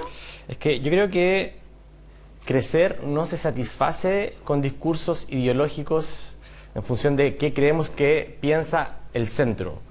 La sociedad ha cambiado bastante. La sociedad ya no es la misma sociedad que en los años 90. Las necesidades hoy de las nuevas generaciones, la revolución tecnológica, la crisis climática, son distintas. Hoy yo creo que la forma de intentar contribuir y crecer electoralmente es resolviendo los problemas concretos de la gente. Hoy, cuando tú ves que hay una baja histórica de la migración en el norte, la migración irregular, es porque este gobierno se decidió a hacer cosas para justamente bajar la migración irregular. Cuando tú ves que hoy día el sueldo mínimo, que era de 350.000 pesos hace un año, hoy día es de 500.000 pesos, va a ser de 500.000 pesos el próximo mes, tú ves una mejora sustantiva para 1 millón de personas. Cuando tú estás pensando hoy en los chicos que estudiaron, que no pueden pagar su carrera, y que estás proponiendo un nuevo mecanismo de financiamiento que sea progresivo y justo, tú estás pensando justamente en lo que te hace construir mayoría. Cuando piensas en el royalty de la gran minería y comunas como Petorca, que van a poder financiar calles, escuelas públicas, con ese dinero que viene de grandes empresas como Anglo American, tú estás pensando en la gente, y eso es lo que te hace construir mayoría. Yo diría que el debate está hacia allá, y muchas veces, a propósito de lo que dijo esta persona en España, hay gente que se dedica, y es su decisión política, como se dice en buen chileno, perro bombear el debate público. Porque en eso, en ese perro bombeo, terminan incentivando la polarización. Y terminan finalmente ganando en función del miedo al otro, al que piensa distinto. Fíjate que, y con esto quiero ser bien concreto, ir al extranjero y hablar mal de tu país, yo eso creo que no es de patriotas, eso es de cobardes. Tú, cuando vas al extranjero, tú debes perder tiempo, si estás en política, en hablar del litio, de la educación pública, de las pensiones, no en criticar a quien piensa distinto, más encima haciéndolo desde el extranjero. Hoy, fíjese que yo creo que no es patriota, sino que es de cobardes votar en contra del sueldo mínimo, votar en contra del royalty de la gran minería, votar en contra de las 40 horas. Porque ¿qué nos proponen esos sectores que hoy día desde el extranjero le están diciendo estas cosas al presidente? Bueno, nos proponen a un diputado que culpa al hijo por destruir evidencia de su celular. Nos están proponiendo a otro diputado que tuvo que devolver la plata que ocupó su expareja porque le ocupaba la tarjeta de la benzina, que era financiado con recursos públicos de todas y todos los chilenos. Nos están proponiendo a una candidata que trataba a los conscriptos de mamones. Eso yo creo que no es de patriotas, eso es de cobardes. Y creo que el debate público, cuando se convierte en esta vorágine de cobardía, de no hablar de lo importante, se fractura la sociedad con la política. Y ese es el gran problema. Y nuestro proyecto como Frente Amplio es tratar de juntar la sociedad con la política. Porque sin política, finalmente vivimos en una selva del sálvese quien pueda. Y en el sálvese quien pueda, ganan los más fuertes, los más poderosos, los que tienen más plata, los más ricos. Y eso es justamente lo que yo creo que quieren hacer de la política, que es finalmente destruir la democracia para que ganen siempre los más ricos. Y eso creo que hay que ser muy cuidadosos, porque los populismos de derecha que hoy día están en España, financiados por quizás qué fundación, lo que están proponiendo es destruir las sociedades desde sus cimientos, que es la comunidad, la colaboración, el ver al vecino como alguien que colabora, como tu amigo, que te va a ayudar a ser mejor persona. Finalmente lo que están haciendo es ver al de al lado como un enemigo. Y eso es destrucción, eso no es prosperidad. Hablando del CAE, que usted lo menciona en su respuesta, ¿de qué manera es progresista el hecho de gastar una cantidad de dinero en personas que justamente están pagando un crédito universitario? Es decir, pudieron acceder a una carrera profesional y poder trabajar como profesional, cosa que no muchos chilenos pueden lograr. Se dice que es una política regresiva condonar esa deuda. Primero que todo, esto es un anuncio que hizo el ministro Mario Marcel el año pasado, cuando terminamos de tramitar la ley de presupuesto, y que hoy se está trabajando técnicamente desde el Ministerio de Educación, junto con los equipos de Hacienda, y lo que se ha señalado es que durante septiembre ingresaría una propuesta. Yo creo que hablar o elucubrar que va a ser de esta u otra manera, creo que es adelantarnos a un debate que tenemos que evaluar en nuestro propio mérito cuando estemos en el Parlamento recibiendo esa propuesta que va a hacer el presidente Boric, firmada por él, de un nuevo sistema de financiamiento para la educación superior.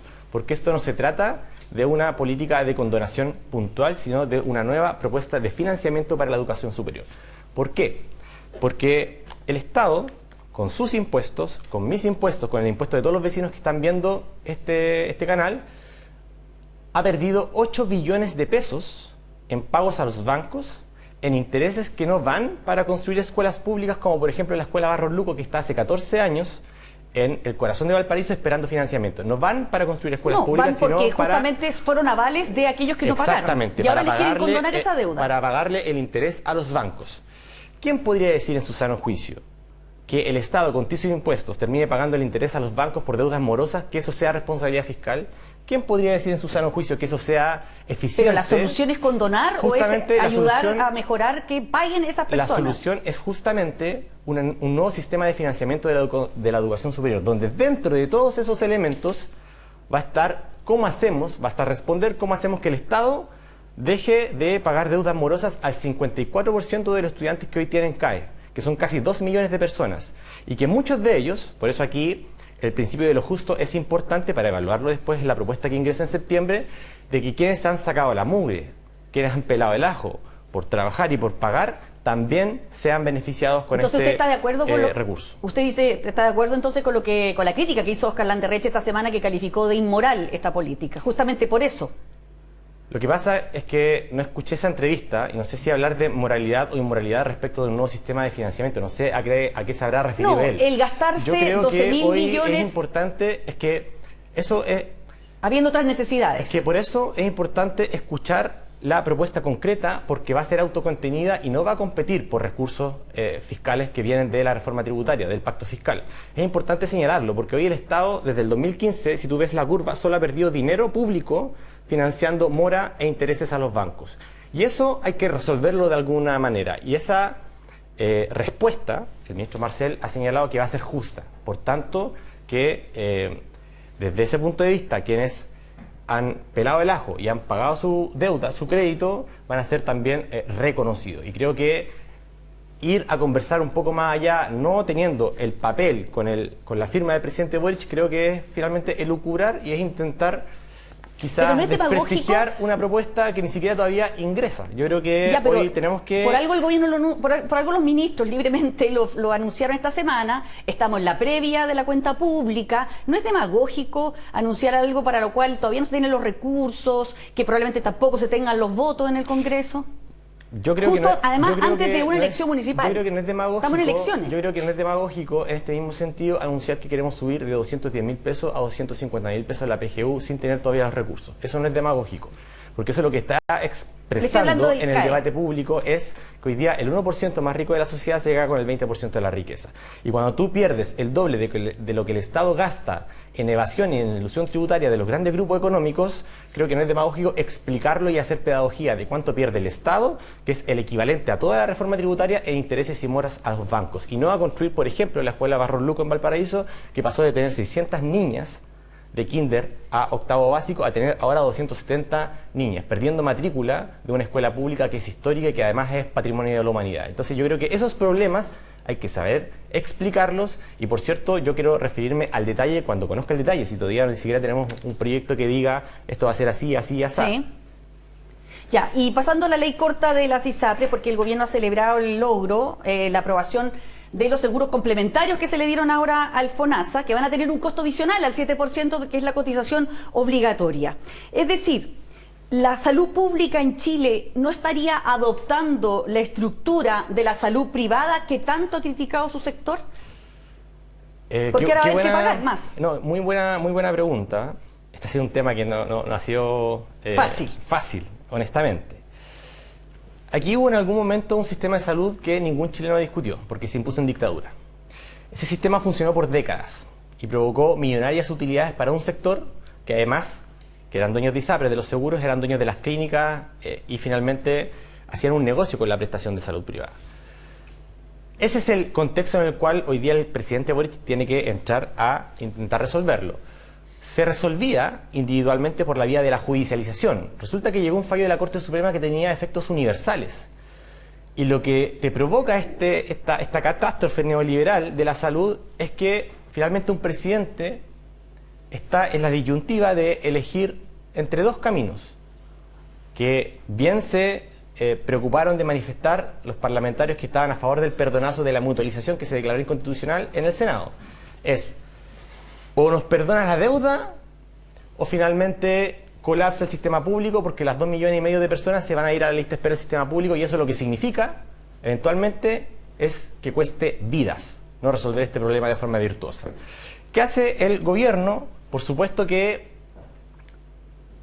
necesita encontrar una racionalidad para proteger el sistema público. Y en ello yo quiero ser muy preciso. Votamos un proyecto que no nos gustaba del todo. Votamos un proyecto que le prohíbe a las ISAPRES retirar utilidades mientras no paguen la deuda. Sí. Bien allí. El problema es que la deuda se paga a 3 años plazo para los menores de 65 y tienen la posibilidad de, por una sola vez, aumentar las primas en un 10%. Sí. Eso no nos gusta y quiero ser muy claro con esto. ¿Cuál era la otra alternativa que nos dejaban porque tenemos minoría en el Congreso? ¿Cuál era la otra alternativa? Que no hiciéramos nada. ¿Y qué pasa si no hacemos nada y se aplica el fallo de la Corte Suprema de forma universal? Los 2,5 millones de personas en ISAPRES pasan a ser parte de probablemente la lista de espera del sistema público. ¿Qué significaría eso si el día de mañana alguien no puede atenderse y hay una catástrofe masiva en el sistema sanitario porque explota? ¿Qué hubiese dicho la derecha del presidente Boric si él hubiese dejado que ocurriera eso? Entonces es un laberinto que provocó el sistema neoliberal en Chile y el lucro en la salud en Chile. Y hoy yo sé que es difícil explicar lo de los 13 años y los del 10%, frente a lo cual estuvimos en contra. Pero en la comisión mixta que esto lo zanjó, eran 7 y 7 votos. Por tanto, o te daban a elegir entre la catástrofe o esta otra alternativa. Yo creo que el presidente fue muy pragmático en esta decisión y tomó su posición. Bueno, nos queda muy poquito tiempo, así que quiero plantearle un tema que también creo que es bien importante porque habla mucho de la situación en Chile. Y es el tema del Duoc UC, la instalación de este centro educativo en La Pintana. ¿Apoya usted a los concejales oficialistas que impidieron que este proyecto se pudiera hacer, que entre otras cosas hubiese beneficiado a un 41% de los estudiantes de La Pintana que justamente estudian en el Duoc UC?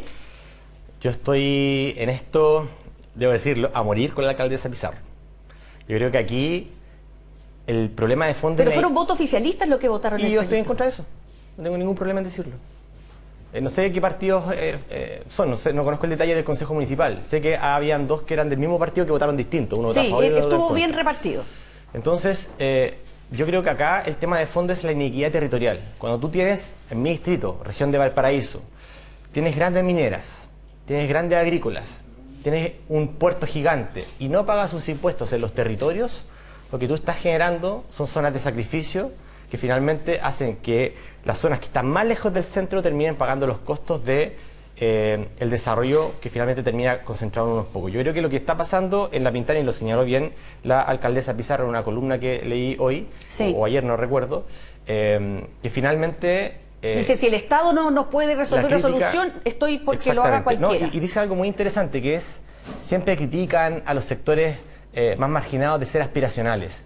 Y ella señalaba, ¿cómo va a ser malo ser y aspirar a que se te cumpla un derecho, que es poder estudiar y ser una familia, tener un técnico o tener un profesional? Está malo aspirar a eso, y yo creo que la persona o el concejal que votó en contra de esta propuesta, yo creo que justamente tendrá que revisar sus convicciones en política, porque hoy día tenemos que hacer con lo que tenemos a la mano, tratar de mejorar la situación y que los hijos del pueblo vayan a estudiar a los institutos profesionales que aunque eso implique cooperación público-privada. Que en un terreno que está abandonado hace 30 años, hoy era posible y lo hicieron imposible. Y fíjese que la cooperación público-privada, que muchos dicen desde la izquierda, eso es socialdemocracia y eso no estamos de acuerdo, es que Chile es tan neoliberal que hablar de socialdemocracia parece hasta revolucionario. Y a mí me da un poco a veces de vergüenza ajena escuchar ese tipo de comentarios cuando hoy día tenemos que empujar con los bueyes que tenemos.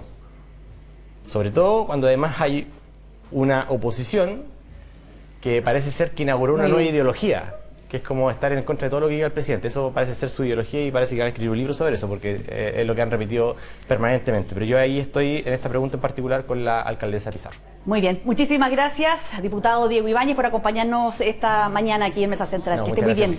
Gracias. Bueno, de esta manera estamos despidiendo esta edición de Mesa Central en este domingo. Vamos a hacer una pausa comercial y regresamos de inmediato.